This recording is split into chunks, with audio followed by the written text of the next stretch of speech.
Okay, so I've been having some really bad luck lately. Bad luck meaning that I'm having problems.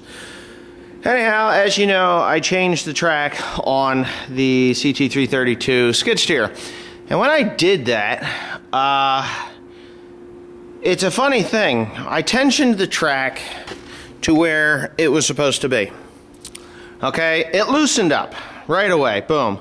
So I tensioned it a little bit tighter than I should have done.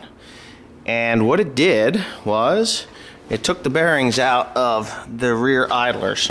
They are just, that idler's bad. An aftermarket idler is $275. I'm going to put a John Deere in there, so I'll just expect it to be like, who the hell knows, probably 500 bucks. But anyways, it's Sunday, so tomorrow is the day to do that.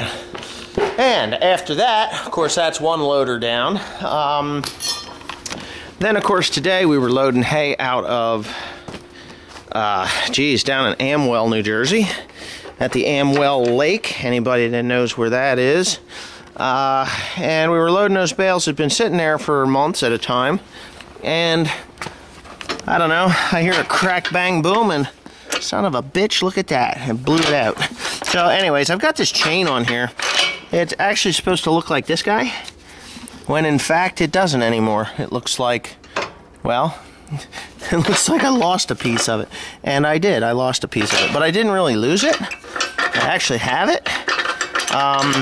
What I did, and what I'm going to have to do, is actually pull this bolt out of here and then re-weld it to the top of the this gizmo here.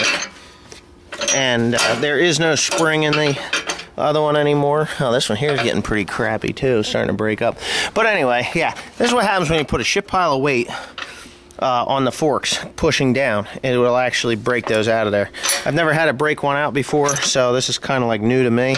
But I do think I have a piece of steel that I can just completely replace that with, which I'm not exactly in the mood to do either. So I'll probably just rebuild this one, which shouldn't take much at all. So anyways, we'll get on to it. Okay, as you can see,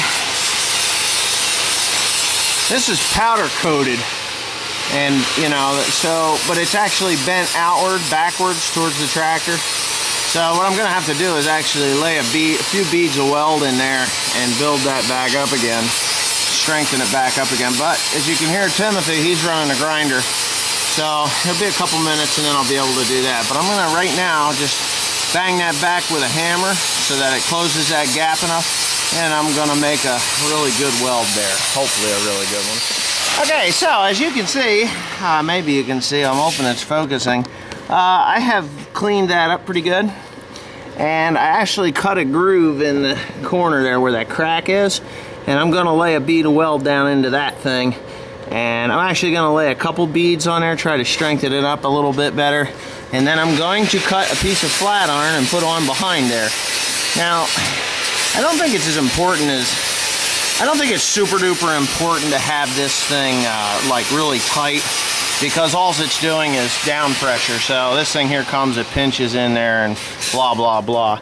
But this side here is in good shape, so we're not really going to worry about it. I may run a little bead here and here just to, for added strength, but for the most part I think we're pretty good. So anyway, we'll be on to it. Alright, after welding through dirty steel and actually having some problems with the consumables getting jammed up, I don't think that's a bad looking weld, and no, I have not used a grinder on it yet. Sure looks better than that hay wagon. But anyways, yeah, that's the fix. It still moves up and down the way it's supposed to. If it's not as tight as it should, well, then that's just tough crap. But what I have done here is pretty simple. I'm building up the back of this piece of steel here just because there's a lot of slop and a lot of movement in there, and that can cause bigger problems than it's worth too. So anyway, yeah, I think we're good. I think we are good. So thanks for watching.